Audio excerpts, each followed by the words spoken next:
genel izleyici kitlesi için uygundur.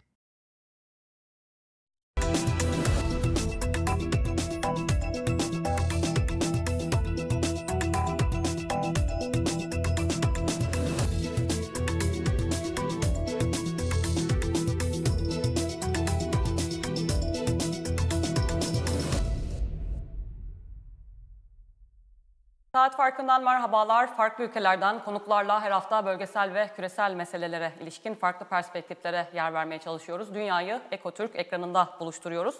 Bu hafta daha önce de aslında konuk ettiğimiz bir isim var. Fransa'dan jeopolitik riskler üzerine çalışan, jeoekonomik risklere karşı şirketlere, uluslararası şirketlere danışmanlık veren bir isim.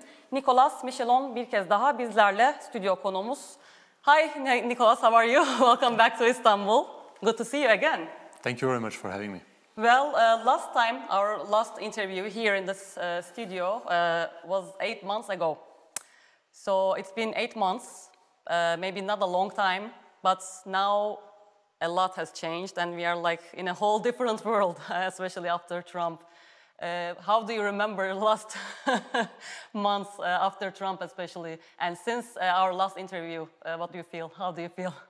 Well, the last time we spoke together, we were at the end of the Biden administration. Yes, right. The US was still very much hell-bent on confronting Russia over Ukraine, Right. supporting Ukraine militarily speaking.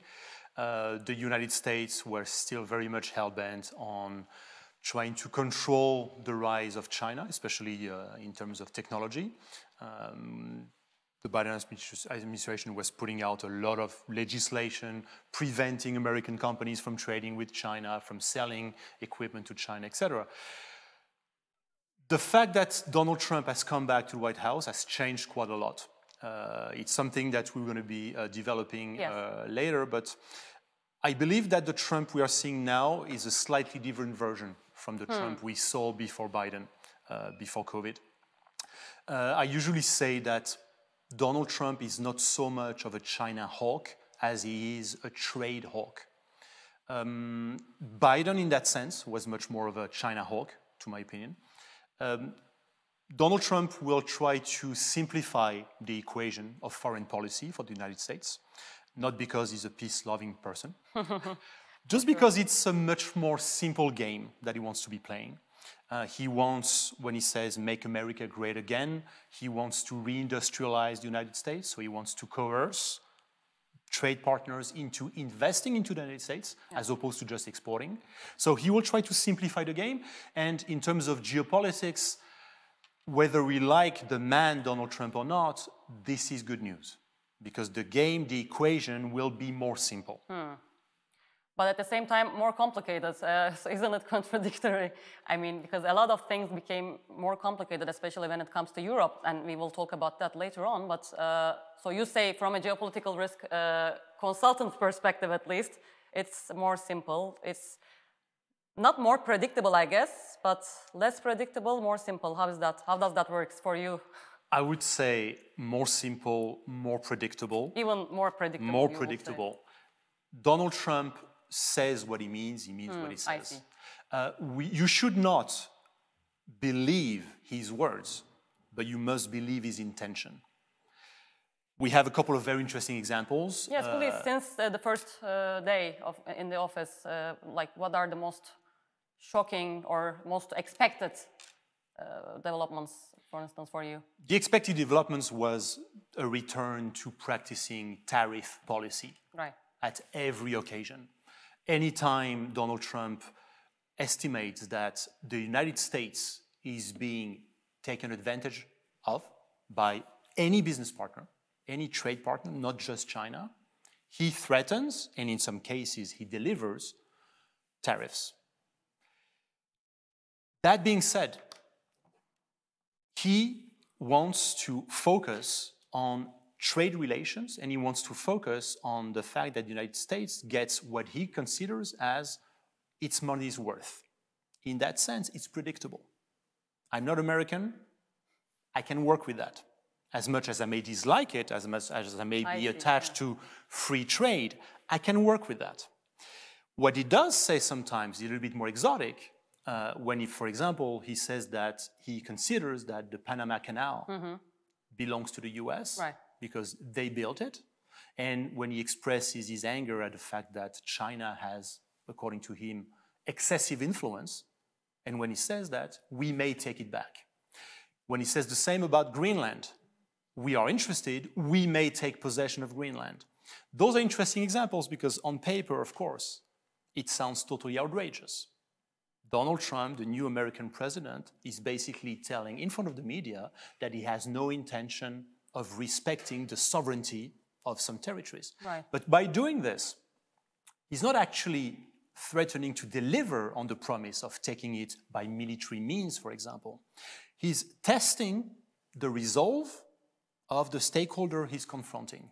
In the first case, he's testing the resolve of the Republic of Panama. He's testing the resolve of the People's Republic of China. In the case of Greenland, he's testing the resolve of the Kingdom of Denmark. Do you really want to protect that territory? How far are you willing to go to do that? So then we shouldn't really take him very seriously, whatever he says, or... Right? We should take his intentions seriously. We should not take his words that seriously. And also Gaza Riviera plan, I also remember that was also... Exactly. What do you think about that? That's also part of this intention, but not words case? Totally outrageous. Totally outrageous. You will notice that a couple of days after talking about a Gaza Riviera, he actually backtracked. And he said it is out of the question to see the Palestinian populations being massively expelled. Yeah. He's testing with his own narrative how strong the narrative of the person on the other side of the table is. And he's using some information that he has. In the case of Greenland, again, he knows that the very little population of Greenland is majority in favor of independence. Yeah. He knows that. So he's playing on that to test the resolve of Denmark. He's playing on those very exotic images, very outrageous images that it puts in people's mind. A Gaza Riviera, taking back the canal. AI pictures, videos, circulating on social media. To test the level of resistance, to identify the breaking point in a future negotiation. How far are they willing to go? He's a great negotiator then, probably. That's the best way to describe him. He's not a bad negotiator. How is he playing out with Russia-Ukraine thing, do you think?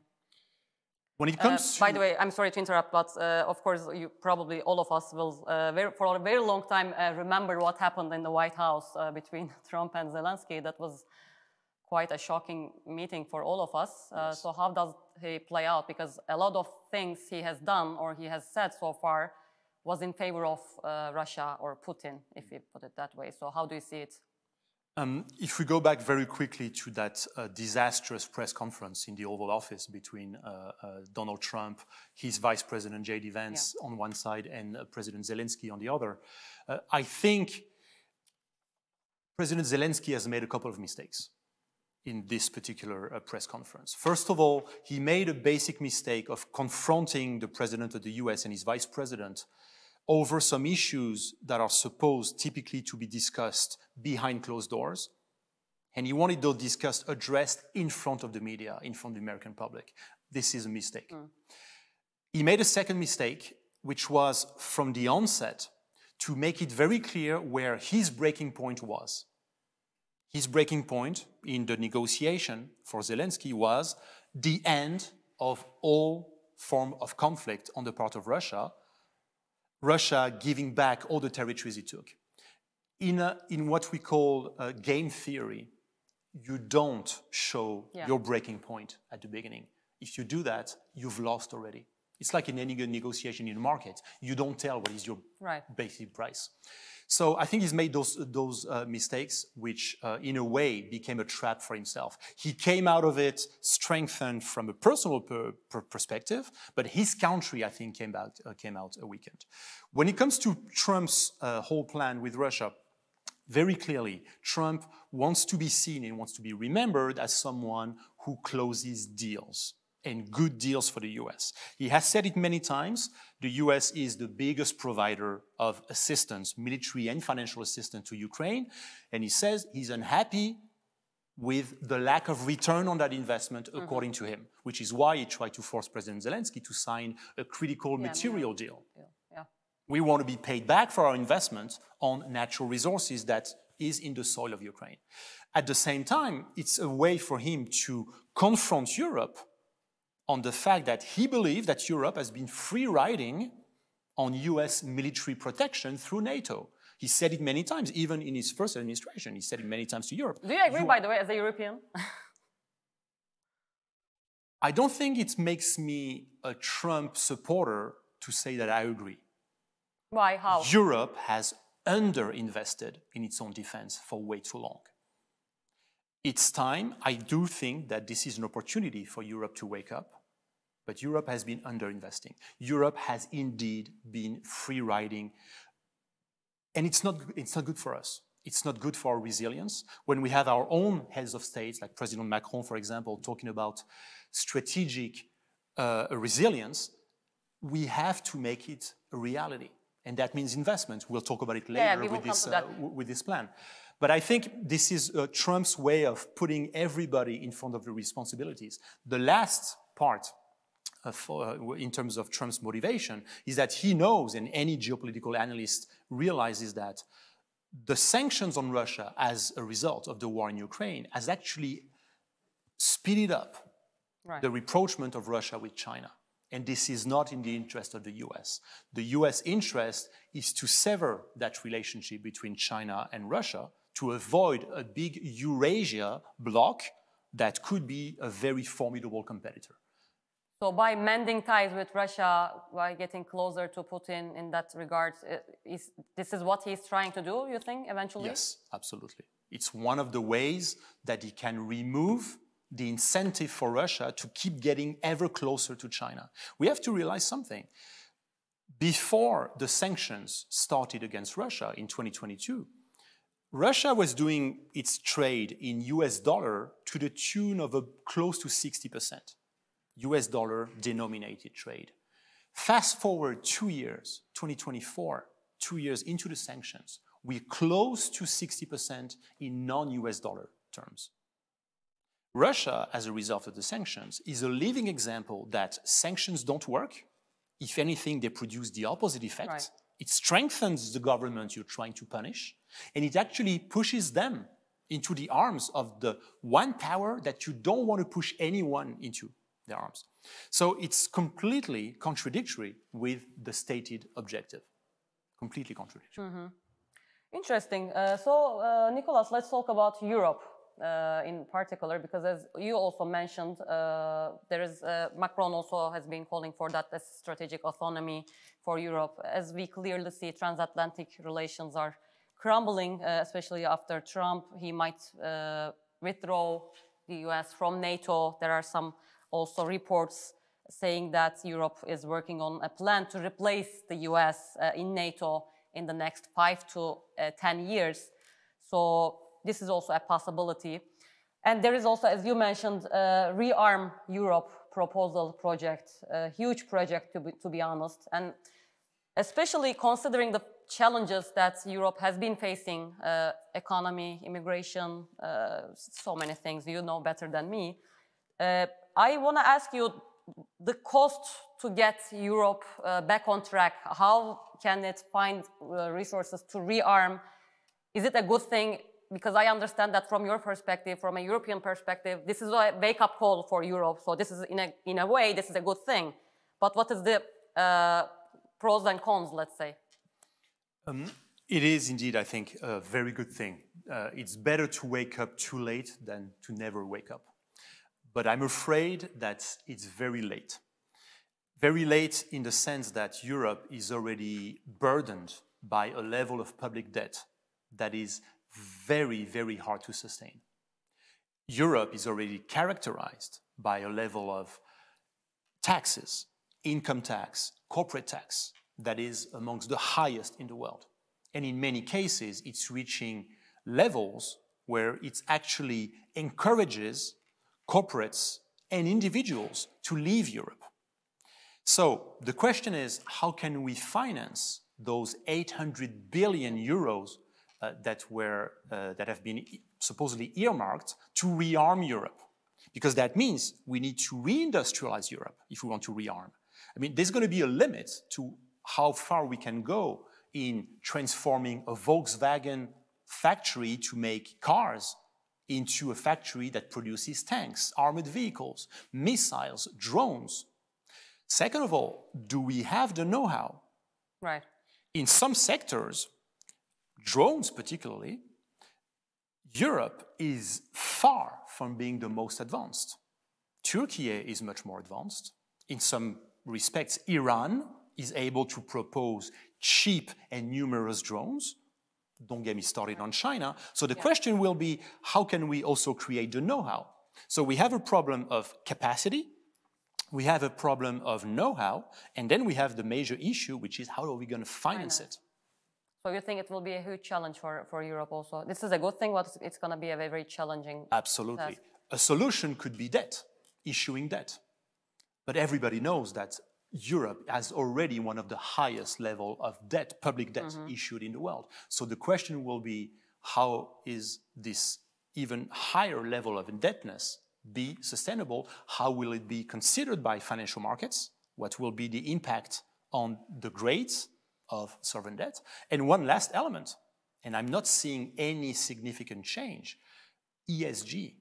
Environmental, socially responsible, and corporate governance standards are basically in Europe telling you that defense is not ESG compliant. Right. Because defense is war. Right. So that means in order to reinvest, reindustrialize, rearm Europe, we have to change our position when it comes to ESG. And Europe has made ESG into a pseudo-religion. And that's very important on financial markets. An institutional investor cannot invest massively in defense. Otherwise, their ESG grading drops. So that's another question. And then there is the human element. Of course. Do we have the manpower There's a growing in the military? Yeah. Most European countries, if not all, have abolished military service. Right. So how can we create a conscience, a culture of dedicating a few years of your life to defend the country?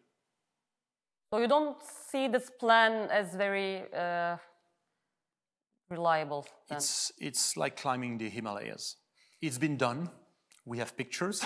It's been done regularly, but by very few people. By the way, how are the public debates, especially in France or other parts of Europe? What do you discuss these days? The debate is usually business leaders, I would say, are enthusiastic about the prospect of rearming Europe. Leaders in general, business, civil society, political leaders, do believe that it is a very good wake-up call for Europe.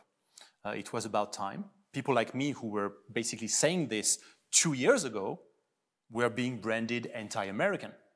Now everybody thinks that since the Munich Security Conference and the speech of Vice President J.D. Vance. It took one speech. So everybody seems pretty enthusiastic. The question is that the devil is in the details. Right.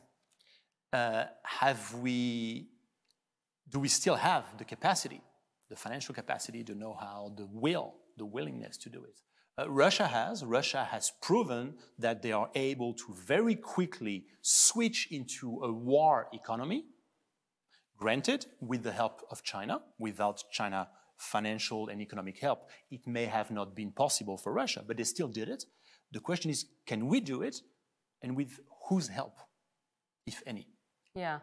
Can you imagine a NATO without the US? Can you imagine a kind of strategy defending Europe without the US? Is it a real possibility? Is Europe ready for that, or will be ready for that? I don't think Europe is ready yet. I mean, look at the discussions that Europe is having about continuing the military support to Ukraine.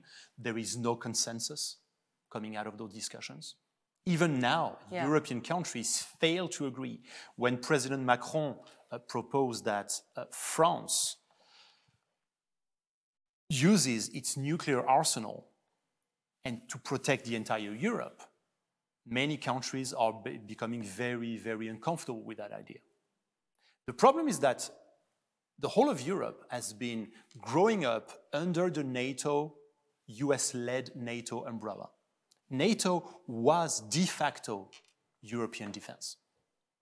So I'm one of those people who have been arguing for the longest time, if you want to have something that looks like European defense, we need to end NATO, because as long as NATO exists, there's no need for European defense. It is NATO, it's already there, it exists. So if the US were to retreat, and by the way, I don't believe they will retreat, they will... Okay. It's also part of the, as you said earlier. Exactly. I'm promising you this, and maybe I'll deliver half of it only, just to make you react, to see how far you're willing to go. But it means that we're going to have to be able to recreate an entire defense doctrine, and that tags into the industrial capacity. Because if we want to have a real European defense, we need to have European defense equipment. How many European countries are willing to buy the French Rafale fighter plane and stop buying the American F-35? Right. For the moment, none. They prefer to buy Eurofighter or F-35 from America than to buy French. Poland is buying a lot of its equipment from South Korea. Why are they not buying more from France or from Germany? Yeah. So we need to solve those issues, and this will be the litmus test, whether Europe really exists when the times require it. Nicolas, at this point, I also want to ask you about Turkey, because the EU is also looking for new ways to bolster its defense, and one option is obviously to involve Turkey with its strong army and arms industry, also as you touched upon. And NATO Secretary General Rutte has also reportedly suggested that EU member states seek closer cooperation with Turkey, with Erdogan. And indeed, there is a favorable climate for rapprochement here in Turkey as well. Turkey sees the ongoing crisis as an opportunity to reset ties with Europe, and also eventually become a member, as it has been, this has been on the agenda for ages. So what do you think? How do you see Turkey's position at this point? Okay, let's not get ahead of ourselves. We are in a time, in a moment, where it is definitely favorable to rapprochement between the EU and Turkey. Definitely. We have to be honest, we were starting from a pretty bad point of degraded relations. So I'm not saying that it could not have been worse, but it's fairly easy to improve on the situation up until a few months ago. That being said, I think we have to remain realistic. Turkey's accession to the EU, I don't believe that that chapter is reopening. From the discussions I have with many Turkish business leaders, even they don't believe in it anymore, regardless of where they stand on the political spectrum. Or maybe they don't want it anymore. Or maybe they don't want it anymore. And we could argue that Turkey, as we are right now, has the best of both worlds. Right. A customs agreement, no tariffs, and no constraints from Brussels, or little constraints from Brussels. Some people, I mean, the British would argue that this is kind of what we went for with Brexit, basically. So now, when it comes to defense collaboration, of course, we are in a moment that is definitely supportive of a much closer relationship. It's tempting to draw parallels with the 19th century during the War of Crimea, where the Ottoman Empire was allied with France, with Great Britain, to confront Russia and to keep Russia from having access to the Mediterranean. There is this flavor in the air again. So there is this possibility that the two European nuclear powers, France and the UK, and NATO's second most powerful army, Turkey, could get much closer together and collaborate. But that means we will need, for us to be able to rejoice at that, we will need to see not only military maneuvers, we will need to see cooperation on the industrial front. Will Turkey be willing to work with French industries, German industries, Italian industries on drones, for example, to share their experience, their excellence? Will there be bridges, industrial bridges? Because as I said earlier, this is what is missing to make a proper European defense project a reality. Well, Nicolas, final question, not a question actually, because we have only 1 minute left. Your work is based on predicting the future, predicting the world. Is there something that you are really struggling to predict? What do you predict? What is your kind of biggest fear that might happen in the near future for Europe, for US, for China, whatever you call? I think the big question mark for me remains how quickly Europe will realize that they need to mend their relationship with China. Not because they like it, not because they enjoy the governance that comes out of China, because they need it and because the relationship with the US is being damaged, I think, for a long time. So my question to European leaders will be, as much as they're realizing that the relationship with Turkey has to improve, as much as they've realized recently that the relationship with Gulf countries must improve, and they have, how fast will they realize that China needs to become, for Europe, a proper business and technology partner? Some companies are getting there. BMW announced that they're starting a partnership with Huawei on navigation systems, but it's still at its infancy. And I think it will be absolutely necessary considering how late Europe has become in certain technologies, especially breakthrough technologies. I see. Well, thank you very much, Nicolas. It was you. as always, it was a pleasure for me to meet you. And hopefully next time will not be like 8 months later, but maybe sooner, so that we will have less surprises to talk, maybe. What do you think? For the next time, what do you predict for the next interview? How fast things are going right now, I wouldn't bet on it. I think it's going to be yet another type of world in 3 months. Let's see then. Thank you very much. Teşekkür ederim. Teşekkür ederim. Evet, Saat Farkı'nda bu hafta Fransa'dan bir jeopolitik risk danışmanını ağırladık. Kendisi jeopolitik risklere karşı uluslararası şirketlere danışmanlık veren bir isim Nicolas Michelon bizlerleydi. Jeopolitik riskleri konuştuk tabii ki. Trump başkanlığında özellikle ABD'nin Avrupa ile ilişkilerini, transatlantik ilişkileri ve Trump başkanlığının yine Rusya-Ukrayna savaşına, bölgeye yansımalarına işaret ettik. Önümüzdeki hafta yine farklı bir konuyla, farklı bir konukla karşınızda olmak dileğiyle. Hoşça kalın.